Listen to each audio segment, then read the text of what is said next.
There's a garage in suburban Michigan where a 1987 Honda Accord sits on jack stands, hasn't moved in 3 years. The owner paid $4,000 for it.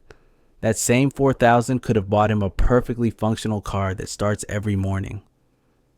Instead, he bought a rusted shell with a seized engine and dreams bigger than his bank account. This happens more than you'd think, and the psychology behind it reveals something fascinating about human nature. Project car buyers operate on a completely different wavelength than normal car shoppers. Walk into any dealership and you'll see people making rational decisions based on gas mileage, warranty coverage, and monthly payments. Meanwhile, someone's scrolling through classified ads at midnight, getting genuinely excited about a listing that reads no title, engine locked up, selling as is. What separates these two types of people? The answer isn't mechanical knowledge or even disposable income. It's something deeper. Research shows that people who restore vintage automobiles seek meaningful connections to the past, finding therapeutic value in hands-on problem solving. But that's just the surface explanation. The real psychology gets much stranger. Think about the pure economics for a second. Most restoration projects cost more than the finished car will ever be worth on the open market. Labor, bodywork, paint, interior work, and countless small parts add up faster than anyone anticipates. Even doing the work yourself, the parts bill alone typically exceeds market value. Every project car buyer knows this going in. They've done the research, they've seen the forms full of warnings, yet they buy anyway. This reveals something crucial about how these individuals calculate value. They're not using the same metrics as everyone else. A normal person sees a car as transportation or maybe an investment. Project car buyers see something else entirely. They evaluate worth through experiential and emotional metrics that have nothing to do with resale value. Sentimental attachment drives many purchases. A grandfather's old pickup truck, the same model someone drove in high school. These cars trigger nostalgia so powerful it overrides financial logic completely. One buyer spent $18,000 restoring a Datsun 280Z that was worth maybe $12,000 when finished. His reasoning? He remembered riding in one just like it when his father was still alive. That memory was worth $6,000 of negative equity without question. But nostalgia alone doesn't explain the phenomenon. Plenty of project car buyers have zero emotional history with their chosen vehicle. They're chasing something else. Control, perhaps. In our increasingly digital world where everything feels abstract and untouchable, a project car offers something tangible. You can see progress. You can hold the parts in your hands. When you turn a wrench, something actually happens in physical reality. Modern life rarely provides this kind of direct cause and effect. You send emails that may or may not get responses. You attend meetings that may or may not accomplish anything. You work on projects where your individual contribution feels invisible. Then you go home to your garage where a carburetor either works or it doesn't. There's no ambiguity, no office politics, just you, the machine, and absolute authority over every decision. This need for control amplifies when you consider what most people can actually control in their lives. Your job? Your boss decides most of it. Your home? The HOA has opinions. Your finances? The economy does what it wants. But that project car sitting in your garage? That's your kingdom.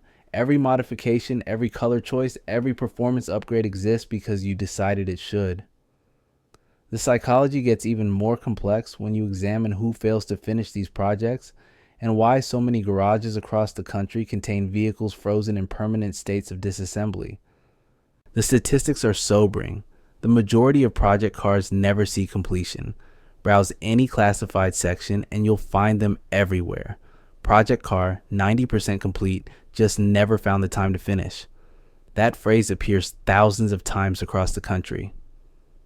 These aren't people who gave up after a weekend. Many invested months or years before abandoning their dream. What breaks them isn't usually money, though budgets certainly matter. It's something psychologists call emotional exhaustion. The initial excitement that drove the purchase carries people through early challenges. Tearing down the engine feels like progress. Stripping old paint seems productive. But then reality sets in. You discover the floor pans have rust you didn't see. The replacement part you ordered doesn't fit because someone modified the frame decades ago. That rare carburetor you finally found arrives damaged. Small setbacks compound into serial frustrations that transform love into resentment. The car that once represented freedom and possibility becomes a source of dread. You stop wanting to look at it. Here's where the psychology turns fascinating. These abandoned projects often get purchased by someone new who genuinely believes they'll succeed where the previous owner failed. This demonstrates textbook optimism bias. The new buyer sees the same challenges but somehow convinces themselves the outcome will be different. They're not entirely wrong either. Some people thrive on exactly the kind of problem solving that defeats others. They enjoy the detective work of finding obscure parts. They get satisfaction from fabricating solutions when original components don't exist. For them, obstacles represent puzzles rather than roadblocks. Personality research shows these individuals score exceptionally high on a trait called openness to experience. They're comfortable with ambiguity and actually enjoy nonlinear processes, but there's another group worth examining. The people who finish multiple project cars then immediately sell them. One builder completed 5 different restorations over 12 years and never kept any longer than 6 months after completion. When asked why, his answer revealed something profound about human motivation. He admitted he enjoyed the building far more than the owning. This exposes a fundamental split in the project car world. Some people want the finished product. Others want the journey. Neither approach is wrong, but confusing which type you are leads to disappointment. If you're process-oriented but keep telling yourself you're building a car to drive, you'll feel empty when it's done. If you're outcome-focused but convince yourself you enjoy wrenching, every obstacle will feel unbearable. The community dimension can't be ignored either. Online forums and local car clubs provide crucial psychological support during difficult phases. When you're ready to quit, someone who finished a similar build offers specific advice that solves your exact problem. This knowledge sharing and emotional encouragement keeps projects alive that would otherwise die. Television has done serious damage to expectations, though. Shows that depict complete restorations happening in weeks with modest budgets have created wildly unrealistic benchmarks. Real projects take years. Real budgets always exceed estimates, usually by substantial margins. Experienced builders recommend setting a budget then planning to double it. Even that might not be enough. Yet, people keep buying project cars despite knowing all this. They understand the financial math doesn't work. They've seen the abandoned projects. They know their own tendency toward optimism bias, and still, they sign the title transfer because ultimately, project car ownership isn't about rational decision making. It's about fulfilling psychological needs that regular car ownership can't touch. The need to create something unique, the need to master complex skills, the need to connect with automotive history, the need to control at least one corner of an uncontrollable world. That rusted shell in someone's garage represents all of these things simultaneously. Whether it ever runs again almost doesn't matter. The psychology driving its purchase already served its purpose the moment the transaction completed. Understanding project car buyers means understanding something fundamental about human nature.